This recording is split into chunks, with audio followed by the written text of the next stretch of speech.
हुजूर पाक सल्लल्लाहु अलैहि वसल्लम ने इरशाद फरमाया कि एक शख्स के 3 भाई थे, एक बड़ा भाई था, एक दरमियाना भाई था, एक सबसे छोटा भाई था। तो जब इस शख्स का इंतकाल होने लगा तो वो सबसे पहले अपने बड़े भाई के पास गया कि भाई जान, तुम तो हमारे बड़े भाई हो, हम तुम्हारे सामने बड़े हुए हैं, हाँ पूरी जिंदगी हमने एक साथ गुजारी है, दोस्ताना अकेले कूदे हैं, अब मेरे मौत का वक्त आ गया है, अब तुम ऐसा काम करो कि तुम कब्र में भी मेरे साथ आ जाओ।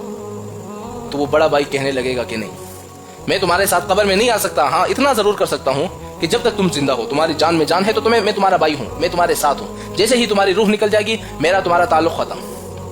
अब वो शख्स मायूस हो जाएगा, फिर वो अपने दूसरे भाई के पास चला जाएगा जो उसका दरमियाना भाई था, और उसके पास जाकर कहेगा कि भाई जान, तुम तो मेरे बहुत प्यारे भाई हो, पूरी जिंदगी हम एक साथ गुजारी है, एक साथ केले कूदे हैं, बड़े हुए हैं, अब मेरे मौत का वक्त आ गया है, तुम ऐसा काम करो मेरे साथ कब्र में भी चले जाओ, मुझे डर लगता है। दूसरा भाई कहेगा कि भाईजान ऐसा तो नहीं हो सकता, हाँ इतना मैं जरूर कर सकता हूँ कि जब तुम्हारी मौत हो जाएगी तो मैं तुम्हें कफन भी दे दूंगा, तुम्हें दफना भी दे दूंगा, तुम्हें नहलाऊंगा, तुम्हें कब्रिस्तान तक पहुंचाऊंगा, फिर तुम्हारी कब्र खोदूंगा, तुम्हें कब्र में रख लूंगा, फिर उसके बाद फिर हमारा और तुम्हारा रिश्ता नहीं रहेगा, फिर मैं तुम्हें दफना करा जाऊंगा। तो ये शख्स मायूस हो जाएगा। फिर ये शख्स अपने तीसरे के भाई के पास चला जाएगा जो सबसे छोटा था, और उससे कहेगा कि भाईजान, तुम तो मेरे छोटे भाई हो, मैंने तुम पर जुल्म भी किया है, तुम्हें मारा पीटा भी है, हाँ कई दफा मैंने तुम्हें मारा है, तो तुम ऐसे काम करो, मेरे मौत का वक्त आ गया है, तुम ऐसा काम करो मेरे साथ कब्र में भी चले जाओ, मेरे साथ कब्र में रहो। अब वो तीसरा भाई कहेगा कि हाँ देखो, मैं तुम्हारे साथ कब्र में भी जाऊंगा, मैं तुम्हें नहलाऊंगा, तुम्हें जब कब्र में रखा जाएगा वहां भी मैं तुम्हारे साथ हूँगा, जब तुम्हारा हिसाब होगा तब भी मैं तुम्हारे साथ हूँगा।